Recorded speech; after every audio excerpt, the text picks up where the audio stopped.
O mundo vem passando por grandes transformações que também impactam bastante o mercado de trabalho. Isso faz com que algumas carreiras ganhem mais espaço do que as outras, não é mesmo?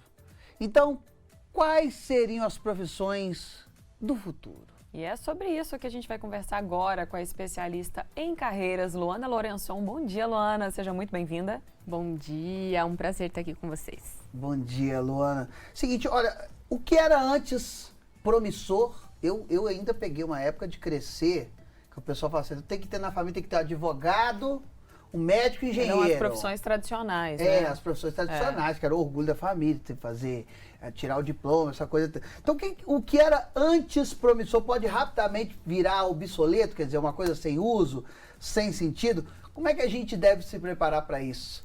Bom, vamos lá. A grande resposta é que tudo depende, Gustavo.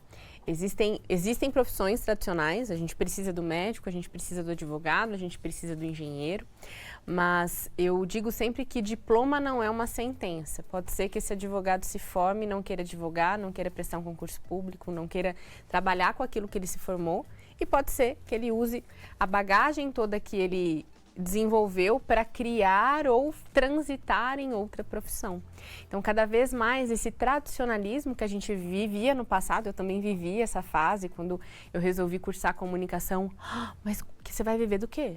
E hoje a gente percebe que carreira, formação, graduação não é uma sentença e que várias coisas podem ser construídas a partir daí e que tem espaço para as carreiras tradicionais e tem espaço para carreiras novas que não estão atreladas necessariamente a um curso de graduação. E uma outra coisa que prova isso que você falou, né, Luana, de que tudo depende, foi a recente demonstração no período de Covid, né, que foi essa crise global. E aí muitos padrões que até então eram rígidos, né, e ultrapassados, tiveram que se adaptar e aí trouxe à rotina o home office e que mesmo depois desse período de crise, a gente conseguiu manter isso em várias ocasiões, né? Com certeza. E é engraçado porque tudo o que aconteceu durante a pandemia, a gente já previa, todos os estudos de futuro do trabalho, de carreira, previam o que ia acontecer sem a pandemia. Mas então, estava lá, né? Não estava aqui. Estava lá na frente. E aí, de repente, a gente teve uma aceleração e começamos a viver de forma despreparada. A gente não estava preparado para acelerar tanto e agora a gente está aprendendo a se encaixar nesse modelo de carreira flexível, nesse modelo de trabalho flexível, indo e voltando. Algumas empresas buscando retorno para os escritórios, etc., mas algumas coisas vieram para ficar, que é a facilitação que a tecnologia traz para que várias coisas aconteçam. Isso é maravilhoso. Eu vejo com bons olhos, né, esse avanço aí e rapidamente provando a capacidade que o ser humano tem de se adaptar. Então, Luana, eu queria que você falasse assim, quais as profissões que já hoje, o cara precisa pensar em se adaptar, já estão se adaptando, estão mudando, estão caminhando. O que a gente já tem hoje? A gente estava até falando um pouco de bastidor. É difícil a gente categorizar uma profissão. Eu categorizo o jeito dela ser feita. Vou dar um exemplo. Vamos pensar numa pessoa de departamento pessoal. Departamento pessoal é uma área operacional, é uma área burocrática. O que faz esse profissional estar obsoleto ou não? É o quanto ele acompanha a legislação, é o quanto aquela área está preocupada ou não em usar sistemas que automatizem processos operacionais para ela ter mais fôlego para cuidar de coisas estratégicas, por exemplo, tributação, melhorar os benefícios e ouvir as pessoas para que ela faça a parte humana. Então, existem profissões, vamos dizer, antigas, que conforme a gente vai se atualizando, elas se tornam novas, elas se tornam atualizadas. Então, tudo que a gente pensa que pode se dar ao fracasso, por exemplo, antigamente tinha as pessoas, quem é mais jovem não vai saber do que a gente está falando, mas era muito comum as pessoas fazerem curso de datilografia, isso não existe mais. Datilógrafos. Eu fiz. Você fez? Maravilhoso. Hoje não cabe mais. Mas hoje a gente tem, por exemplo, o copywriter, quem está em casa nos ouvindo, é a pessoa que escreve estrategicamente campanhas de marketing. E a gente pensa, nossa, isso é super atual. A inteligência artificial já tem ferramentas que você escreve o problema, a ferramenta te traz o texto pronto. Nossa, a profissão vai acabar? Não, a profissão não vai acabar. A gente precisa de um gestor disso, que faça a gestão de campanhas, que faça a gestão de equipe, que atenda o cliente. Então, quanto mais a gente desenvolve competências humanas e comportamentais e se adapta à tecnologia, a gente se adapta à nossa carreira. Não, e isso faz muito sentido, porque eu penso o seguinte, então é evoluir como ser humano, porque, por exemplo, a gente vê muitas lojas, né, nos Estados Unidos, começou isso, e aqui no Brasil vejo muito, até no meu condomínio tinha isso, são lojas automatizadas, não precisa de vendedor. Você entra, pega o que você pega, mas aquele vendedor que te convence do seu perfil, esse cara nunca vai ser substituído por uma máquina, né? Então é focar nos talentos humanos, que já são inerentes a gente, simpatia, a atenção. A própria espontaneidade, né? Isso é uma característica humana e que a Exatamente. máquina não vai substituir. Sim, e é muito interessante, a gente enquanto consumidor, a gente começa um atendimento que a gente percebe que é uma máquina, eu pelo menos fico super ansiosa, gente, em que momento que eu vou falar com um humano? Eu também. Então, o que a gente precisa se preocupar são duas coisas. Primeiro, a adaptabilidade. Você está se adaptando ao que está acontecendo na sua área, no seu segmento. Se você percebe que está ficando obsoleto, o que você pode fazer com a sua bagagem? Posso contar uma história antes de eu chegar no segundo ponto?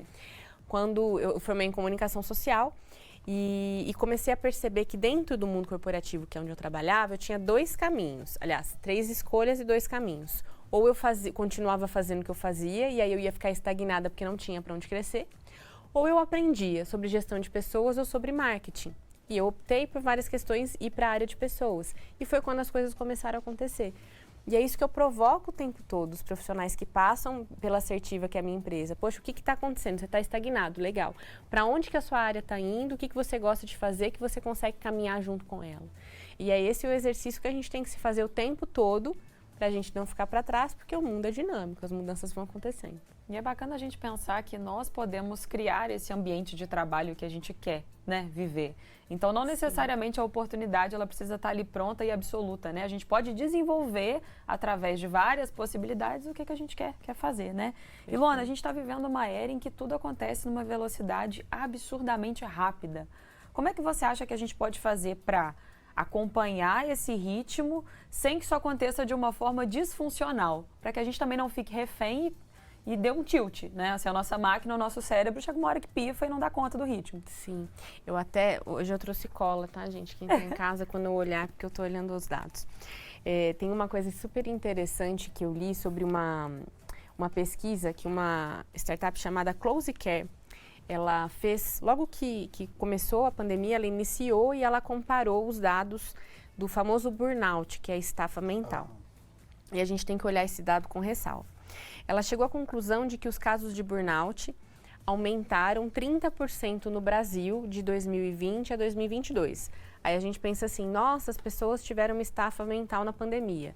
Sim, tiveram, mas nós já passávamos por isso sem que isso fosse classificado como uma estafa mental. Por quê? Porque o corpo somatiza. Se a gente vai ficando estressado e sobrecarregado mentalmente, pode ser que antes da estafa mental venha uma estomatite, venha algo que o corpo somatizou e que a gente não soube administrar. Mas a consciência sobre isso veio muito na pandemia. Então, porque até então estava velado, né? Era um cenário que estava velado. Sim, estava velado.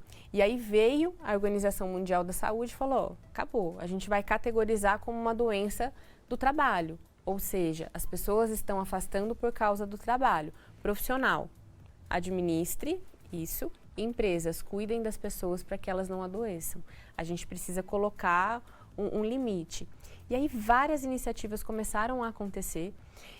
Empresas, a gente até falou disso recentemente, empresas colocando 4 dias de trabalho ao invés de 5, empresas ensinando líderes a não mandarem mensagem para os seus empregados fora de horário quando não for caso de urgência, profissionais aprendendo a fazer sua própria autogestão, tanto emocional quanto do trabalho, aprendendo a priorizar.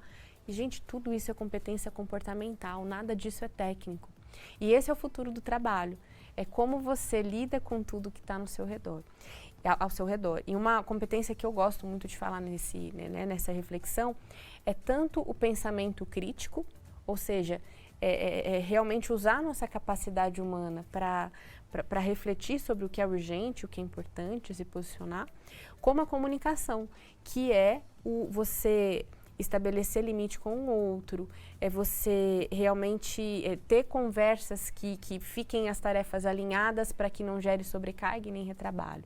Então, esses 2 pontos eu entendo que são cruciais para que a gente possa administrar o nosso tempo e diminuir essa sobrecarga, que não necessariamente é do trabalho, mas é das relações. E sem ficar para trás, né, também. Está ficando cada vez mais claro com a nossa conversa aqui que o importante é focar no humano, porque as máquinas vão substituir trabalhos humanos, agora nunca o humano.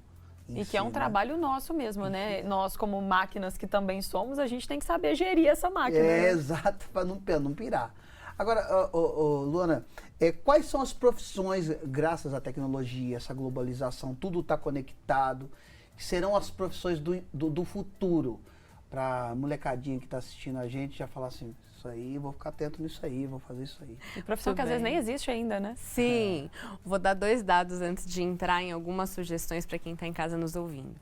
O Fórum Econômico Mundial, ele tem 2 dados que eu adoro falar sobre eles. O primeiro deles é 65% das crianças que estão hoje no ensino fundamental, se você tem uma criança que não chegou no ensino médio ainda, está lá no ensino fundamental, 65% delas vão trabalhar em profissões que não existem. Esse é um ponto. Segundo ponto, essas mesmas crianças vão passar por cerca de 14 transições de carreira ao longo da vida.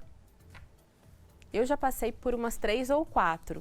Então, eu imagino que até chegar ao final da minha vida produtiva e de carreira, eu vou passar por mais algumas. Vocês também, sei que são empreendedores e tem essa dinâmica. Então, nós vamos nos adaptar a isso e quem está chegando vai precisar se adaptar também. Então, esse é um ponto. Segundo ponto, profissões em alta. Tecnologia, a gente vê a tecnologia de uma forma muito volátil. As Big Techs contrataram e não tem mercado, não tem profissional no mercado para contratar. Uau, as Big Techs demitiram e, meu Deus, o que vai acontecer agora? Mas a tecnologia ainda é uma porta de entrada que gera muito emprego. E existem várias iniciativas sociais que eu admiro muito, empreendedores que ensinam esses meninos a se inserirem no mercado de trabalho. Tem uma área que ela tem um nome bonito, chama Customer Success, que nada mais é que sucesso do cliente. Não é só vender, é reter e fazer ele voltar. E essa habilidade é humana. A área de RH e a área estratégica de pessoas veio ganhando mais força da pandemia para cá, porque a gente começou a perceber o quanto os gestores estão sobrecarregados e eles precisam sim de apoio para lidar com a gestão de pessoas e a gestão de negócios. Então, essa área estratégica vem crescendo.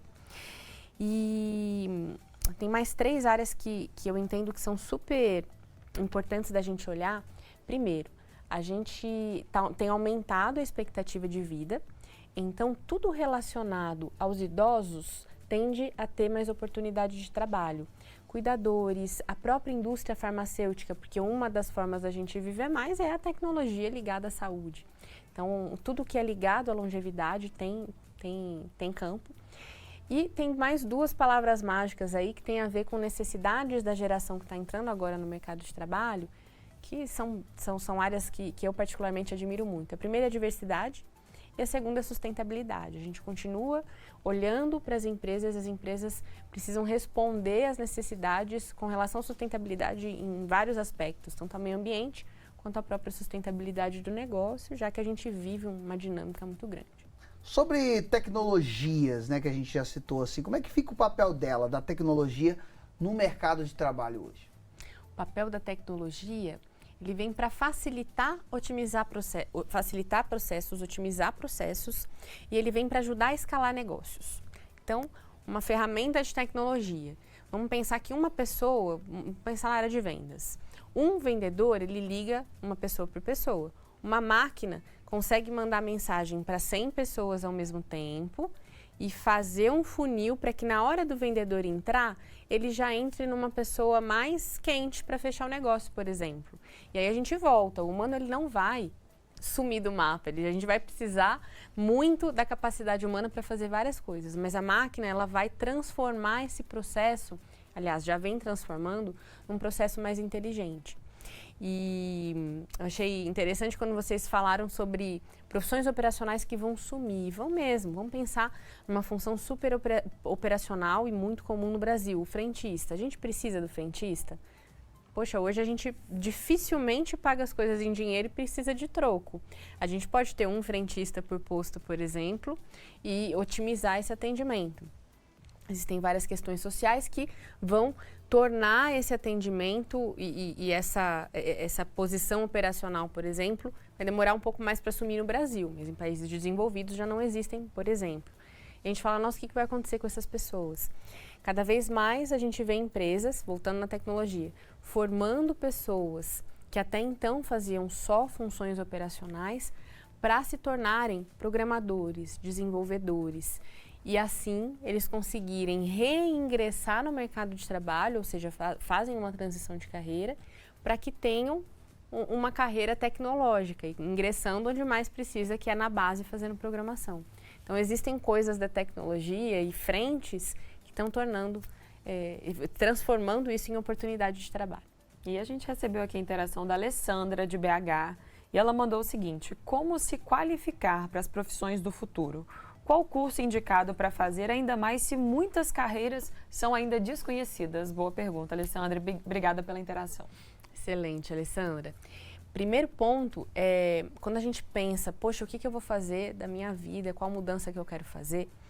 E é interessante, a gente não começa olhando para fora, a gente começa olhando para dentro. E eu ensino muito isso na Assertiva, é você entender quais são suas forças, o que você gosta de fazer e faz bem, o que você faz, que você recebe elogios e às vezes as pessoas falam, nossa, como é que você fez isso? Isso é tão difícil. E aí, olhando para essas habilidades, a gente começa assim a olhar para fora. O que está acontecendo no meu entorno, o que está acontecendo no futuro do trabalho, para que eu possa adaptar a minha história ao que o mundo está precisando.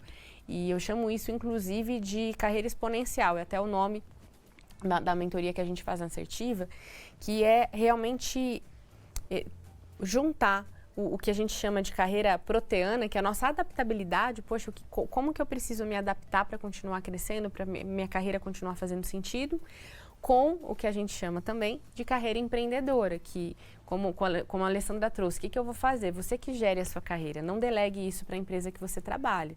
Você que vai entender qual é o formato de trabalho que funciona melhor para você, se aquela organização que você está alinhada com seus valores ou não, e aí com isso você vai construindo uma trajetória alinhada ao futuro do trabalho. E como você mesmo colocou, é uma construção, né? E a construção ela envolve vários fatores, ela não vai ser aquele caminho pronto, né? Então você vai se descobrindo à medida que você vai se preparando. Não, e a gente percebe, né, com o avançar do tempo, que as distâncias estão sendo encurtadas, está tudo... Total. As tecnologias modificadas, então surge um desespero. Eu que sou um cara ansioso, estou aqui um pouquinho desesperado. Como é que a gente faz para acompanhar isso? Qual o papel da tecnologia nessa função? O cara que trabalha na empresa, vale a pena ele bater um papo com alguém lá de cima, de repente, sobre isso, sobre esse futuro, sobre caminhos? Como você encerrou muito bem a sua última fala, né, Luana? Não delegue para a empresa a função de gerenciar a sua carreira. Como que a gente percebe isso e como é que a tecnologia pode ajudar nesse sentido? Perfeito. Eu trabalhei em algumas empresas, grandes, até fundar a minha, e eu percebi uma coisa interessantíssima nesse passar dos anos, foram 12 anos no total. Antigamente, quando a gente olhava um profissional que tinha passado 30 anos fazendo a mesma coisa, a gente falava assim, meu Deus, como eu admiro essa pessoa, ela está aqui há 30 anos fazendo a mesma coisa, ela é muito experiente. Agora a gente olha para essa mesma pessoa e a gente fala assim, nossa, mas que pessoa acomodada, ela está há 30 anos fazendo a mesma coisa. Então é a percepção do mundo que vai mudando. Então esse é o primeiro ponto. Perceba se você está estagnado ou não. O segundo ponto, muitas vezes eu atendo profissionais que eles chegam e falam assim, nossa, Luana, eu não tenho oportunidade onde eu estou, a empresa não me dá oportunidade.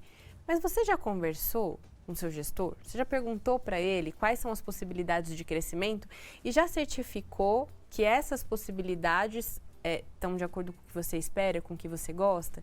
Porque, gente, cabeça de gestor, se tiver gestor assistindo a gente, é uma cabeça acelerada com muitas coisas. E não é que ele não quer desenvolver as pessoas, é que muitas vezes ele não tem o tempo que ele gostaria de ter para fazer isso. E é por isso que a gente fala tanto de protagonismo. Então, se você tem esse desejo, converse sim com as pessoas e exponha os seus desejos para que a empresa te dê essa oportunidade. A empresa provavelmente precisa de você, mas você precisa contar que você quer crescer. E uma outra coisa super importante, são duas palavras, criatividade e curiosidade. Quando a gente tem curiosidade para entender de coisas que não estão ali na nossa zona de conforto, no nosso dia a dia, a gente amplia a nossa visão de mundo. E isso faz com que a gente consiga enxergar as possibilidades. Então, a criatividade junto com a curiosidade, a criatividade é pensar em soluções criativas. Se a gente fica só olhando o problema, só olhando o problema, só olhando o problema e não pensa na solução, isso também é um perigo para a estagnação. Então, são duas palavras importantes para um profissional que ele quer se tornar ou continuar sendo protagonista da própria carreira.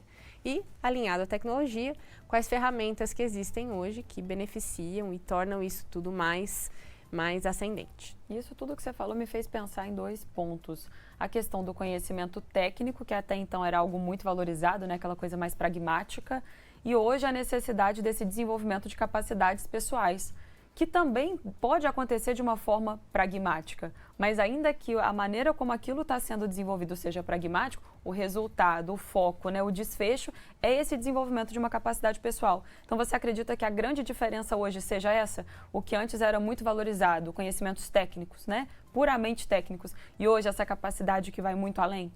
Com certeza. E é engraçado que uma das coisas que eu mais percebo, tanto com profissionais que eu atendo, como no mundo do trabalho, conversando com gestores e profissionais, é o quanto não basta saber.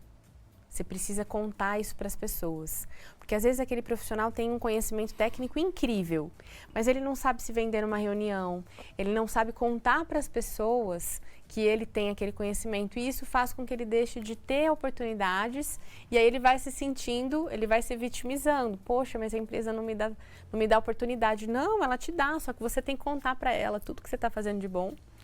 Porque como a gente é muito acelerado, o mundo é muito acelerado, às vezes falta realmente você despertar isso nas pessoas e para isso você precisa se comunicar bem para contar. Tem um ditado muito famoso que diz... quem não é visto não é lembrado. Então, um profissional, mesmo com conhecimento técnico muito necessário, ele precisa de uma série de competências comportamentais para fazer esse conhecimento ser valorizado. E para você se representar bem, né? Eu lembro de um ponto na faculdade de comunicação social também, em que eles falavam, não basta você ser, você precisa parecer que é, né? Obviamente, os 2 pontos também separados não servem de nada, né? Não adianta você parecer e não ser, e também não adianta você ser e não conseguir se vender mesmo, né? Se representar bem. Então, são pontos aí fundamentais, né, Gustavo? Exatamente. Mas assim, se a pessoa, o trabalhador, muita gente que está nos assistindo, pode ter homens, mulheres, estão pensando assim, tá, mas só de eu começar a imaginar minha posição de trabalho no futuro, imaginar como é que ela pode ser no futuro, nesse ambiente que eu estou aqui, já é uma maneira de se preparar para esse futuro do trabalho? É uma forma disso? Começar a se colocar em outras situações, se imaginar em outras posições da empresa? É uma forma. E uma outra forma muito valiosa é o que a gente chama de rede de relacionamento, a networking. Converse com pessoas que você admire, troque experiências, porque quando a gente conhece e conversa com pessoas que a gente admira, que são referências, isso faz com que a visão amplie e você consegue enxergar mais adiante. Então, sair da casinha mesmo e expandir essa sua visão para o que você projeta, e sim, é uma estratégia muito legal. E converse com pessoas que você percebe que já estão um passinho mais adiante, porque isso vai fazer com que você tenha mais certeza ou mais confiança. Certeza a gente nunca vai ter, mas mais confiança de que você está trilhando um caminho que faz sentido. Luana, para a gente encerrar a nossa entrevista, vamos para aquelas dicas finais, apesar de todas valiosíssimas que você já trouxe. Qual você acredita, então, que é o perfil desse profissional do futuro e quem está com medo ali da profissão que ele está hoje ser extinta? Qual recado você também dá para o público de casa? Vamos lá. Eu vou usar o conceito carreira exponencial. O conceito de carreira exponencial, quando a gente pensa em carreira exponencial, é um gráfico que é ascendente, ou seja, você começa e se desenvolve. E qual que é o conceito disso? É você se adaptar e não achar que a sua história ficou para trás, nada disso. O que a sua história pode ajudar você a se tornar um grande profissional a cada dia. E, segundo, o quanto você precisa se adaptar e fazer da sua carreira uma carreira protagonista, ou seja o empreendedor da sua própria história, mesmo que você trabalhe para uma organização. Essas são as dicas finais. Muito bem. Luana Lourençon, isso, né? Isso. Muito obrigado por estar com a gente aqui. Foram dicas preciosíssimas. E tá todo mundo, né? Todo mundo vai viver aí alguns bons anos pela frente. Então para com esse negócio de, eu não tô estagnado. Você viu aqui que tem muita coisa para mudar. Fiquemos preparados e preparadas, né? Muito. Obrigada, Com viu? certeza. Eu que agradeço. Até a próxima.